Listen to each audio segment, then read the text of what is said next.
El tesoro de la Candelaria. Esta leyenda habla de un suceso escalofriante ocurrido en la que hoy conocemos como la Candelaria de los Patos, asunto que permaneció oculto durante muchos años por orden del virrey don Álvaro Manrique de Zúñiga, marqués de Manrique. Nuestra historia comienza en 1584 en el convento de la Merced, donde vivían los monjes mercedarios. Entre ellos destacaba un viejo fraile llamado Cipriano de Almaraz, cuya fama no se debía precisamente a su castidad ni santidad, sino más bien por ser un hombre dormilón y astuto, características que, muy aparte de ser impropias, también eran naturales de su avanzada edad.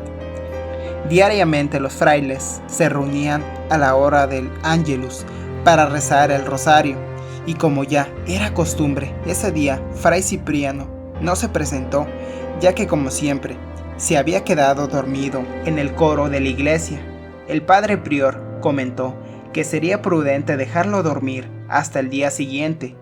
Cuando terminaron de rezar el rosario, los frailes se dirigieron al refectorio para después recluirse en sus celdas, y en esos momentos el hermano reportero dijo al hermano Pedro: «Hermano, es hora de cerrar la puerta del templo. ¿Qué debo hacer? Fray Cipriano aún está durmiendo en el coro, y si cerramos la puerta se quedará fuera del convento durante toda la noche». Fray Pedro le ordenó que la cerrara y que no se preocupara por Fray Cipriano hasta el día siguiente. Cerca de las 11 de la noche, los rayos de la luna entraron por la ventana del coro y despertaron a Fray Cipriano de Almaraz, quien se percató haber dormido más de la cuenta. Salió del coro y se dirigió a las escaleras del acceso al templo para ir a su celda, pero al llegar a la puerta que comunicaba con el convento, la encontró cerrada. Inútilmente la golpeó al tiempo que gritaba: «Hermanos, por amor de Dios, abran la puerta».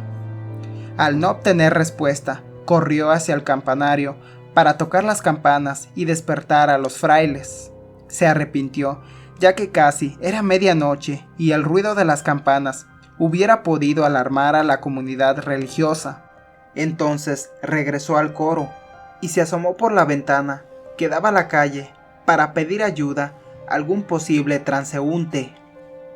Afuera, la calle estaba iluminada intensamente por los rayos de la luna y la visibilidad era excelente. De pronto, apareció un caballero salido de entre las sombras de un cercano callejón, y al verlo, Fray Cipriano le pidió ayuda a gritos y suspiró aliviado al mirar que aquel caballero se estaba aproximando a la ventana. Cuando creyó tenerlo más cerca, volvió a suplicarle que por favor avisara a los frailes que se había quedado encerrado, pero el caballero pasó de largo sin poner atención a sus palabras. Fray Cipriano nuevamente bajó las escaleras para ir directamente a la puerta que permanecía cerrada e intentar, desde adentro, hablar con el caballero que había visto desde la ventana del coro, pero cuando llegó a la puerta, se quedó paralizado de terror, ya que aquel caballero la traspasó flotando como si fuera un fantasma. Fray Cipriano se estremeció al mirar aquella horrible aparición. Era un ser del otro mundo, pero por encima de su miedo exclamó: «Alma que vagas tus penas por el mundo, habla en nombre de Dios, mas ten en cuenta que soy un fraile viejo. No quieras imponerme tu penitencia, si acaso es pesada de llevar». Cuenta la leyenda que en los ojos del fantasma resplandecieron luces siniestras que se clavaron en las pupilas del fraile. Su fantasmal voz retumbó en el silencio de la nave del templo cuando dijo: «Fray Cipriano, quiero pedirte un favor y a cambio, yo te haré otro». A Fray Cipriano no le importó el ofrecimiento, pero el fantasma insistió y le dijo que tenía un tesoro escondido. Cuando el fraile escuchó la palabra tesoro, sus ojos brillaron de codicia y cambió de actitud. Entonces el fantasma le mencionó que tenía un tesoro enterrado cerca del puente del Rosario, a un costado de la laguna, precisamente en donde había 3 piedras formando un triángulo. Fray Cipriano contestó que aquel lugar estaba muy lejos, que él ya era demasiado viejo y no podría llegar hasta allá, pero el fantasma persistió en su empeño al decirle que el Señor lo había señalado para cumplir con ese trabajo y que no podía negarse a realizarlo. En ese momento, el traslúcido ser desapareció. El viejo fraile cayó desmayado a un lado de la puerta. Al día siguiente, los frailes descubrieron al viejo fray Cipriano tendido en el suelo. Pensaron que estaba muerto, pero al cabo de un rato, cuando volvió en sí, de inmediato buscó al padre prior para relatarle lo que había sucedido durante la noche. El prior no le creyó, pues conocía de antemano que fray Cipriano era un dormilón que probablemente había soñado con el fantasma. Fray Cipriano se dirigió muy molesto a su celda, y aunque el padre superior no le creyó, él sabía perfectamente que el asunto del fantasma era una realidad.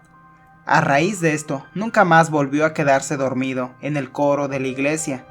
3 noches después, mientras el viejo fraile dormía, despertó al escuchar otra vez la espeluznante voz del fantasma que lo llamaba.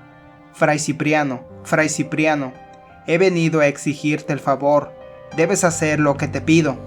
El fraile se incorporó aterrado. Dios mío, es el alma que pena por el tesoro.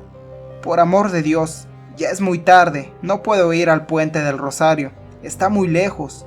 Ignoro las señas y soy muy viejo para desenterrarlo yo solo. Las aguas de la laguna han ablandado el terreno y el tesoro casi está a flor de tierra. Es preciso que lo saques de allí, respondió el fantasma. No es necesario que hagas ningún esfuerzo, pues yo te llevaré cargando sobre mi espalda. Entonces cargó al fraile y juntos salieron del convento hacia las afueras de la entonces capital de la Nueva España.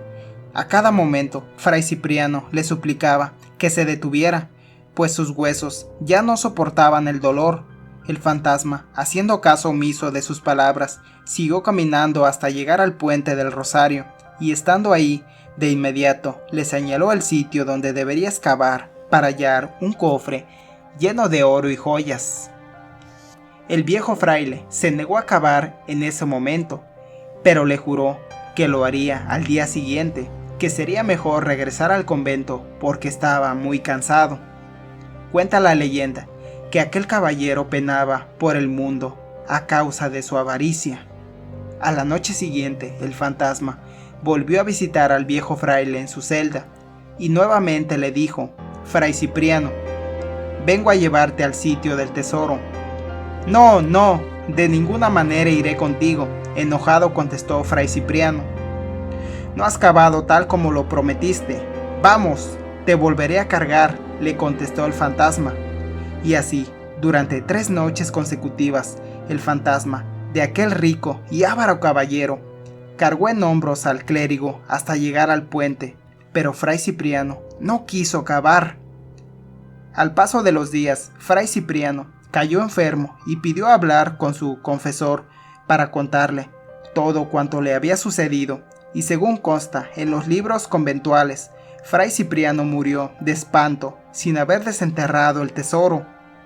Transcurridos algunos meses, cierta noche, un indio estaba cazando patos en la laguna del puente del Rosario, cuando de pronto, ante sus ojos, surgió sobre el agua aquella macabra, lúgubre y espantosa figura del avaro caballero.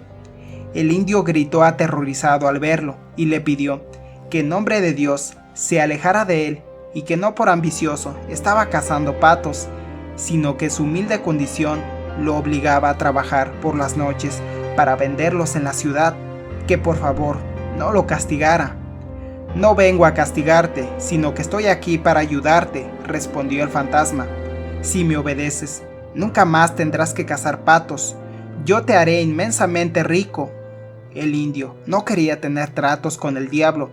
El fantasma le dijo que venía del purgatorio y necesitaba de su ayuda. Le pidió que lo acompañara hasta el lugar en donde estaba enterrado el tesoro, y le indicó que si él le ayudaba a desenterrarlo, podría disponer de la mitad, a cambio de que le prometiera que la otra parte la entregaría al clero y mandaría decir 12 misas en su nombre para que su alma pudiera encontrar el eterno descanso.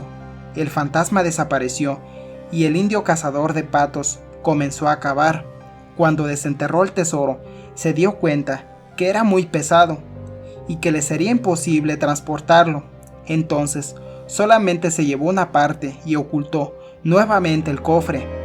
Pensó en gastárselo y regresar por más en cuanto se le terminara. Y así rico, con mucho oro en sus manos, se olvidó de cumplir con los deseos del fantasma y solo se dedicó a embriagarse. Pero tuvo mucho cuidado en no revelar a nadie el lugar de donde sacaba el oro y lo siguió gastando a manos llenas. El indio solamente se dedicaba a beber noche tras noche y a darse la gran vida. Hasta entonces, solo había sacado oro del cofre en 2 ocasiones, mas cuando una noche fue por tercera vez al puente del Rosario, escuchó una voz que le decía: «No toques más ese cofre, no seguirás robando mi oro». El indio asustado le prometió que cumpliría su promesa, y entonces el fantasma se le acercó y le dijo: «Antes me escucharás. Llévame hasta la cercana iglesia de la Soledad. Me subiré en tu espalda para que me transportes». Y antes de que el indio pudiera evitarlo, ya tenía al espectral caballero sobre sus espaldas. Salieron de la zona pantanosa y entraron a la ciudad. Para llegar a la iglesia de la Soledad, el indio estaba exhausto. En cuanto llegaron, le suplicó al fantasma que se bajara de su espalda, ya que pesaba demasiado. El espectro no quiso bajarse sin que antes el indio escuchara sus palabras. «Llama al padre Vicente y dile que mañana le traerás la mitad del tesoro y pídele que celebre las 12 misas en mi nombre. Debes hacerlo, de lo contrario, te pesará». El indio pensó maliciosamente que el padre Vicente no tendría por qué enterarse del asunto del tesoro, que ahora era rico y no compartiría su oro con nadie, ni siquiera con la iglesia, que solo le pediría la celebración de las misas. Pero el fantasma pudo leer los pensamientos del indio taimado y exclamó: «No, ni lo pienses. Debes cumplir todo lo que me prometiste, de lo contrario, no bajaré jamás de tus espaldas hasta que pagues con tu vida el engaño que me has hecho y el que pensabas hacerme ahora». Entonces, un terrible pánico se apoderó del indio, quien desde ese momento corrió por las calles gritando despavorido: «¡Ay, ay, bájate! Quítenme a este fantasma de encima, por amor de Dios, ¡ay!». La gente pensó que el pobre indio se había vuelto loco o que estaba borracho, hasta que un día se quedó inmóvil, no gritó más y murió. El fantasma siguió deambulando cerca del puente. Unos dicen que cuidando su tesoro y otros que seguía buscando a alguien que le ayudara a desenterrar el cofre para poner fin a su eterno penar. Fue entonces que los frailes decidieron construir una capilla frente al puente del Rosario para alejar de ahí al fantasma. Pensaban que la capilla atraería a los indios a la fe de Cristo y así sus almas se iluminarían para que olvidasen al espanto. La capilla fue edificada en nombre de la Virgen de las Candelas y se terminó de construir a finales del siglo XVI en lo que ahora se llama la Plazuela de la Candelaria de los Patos.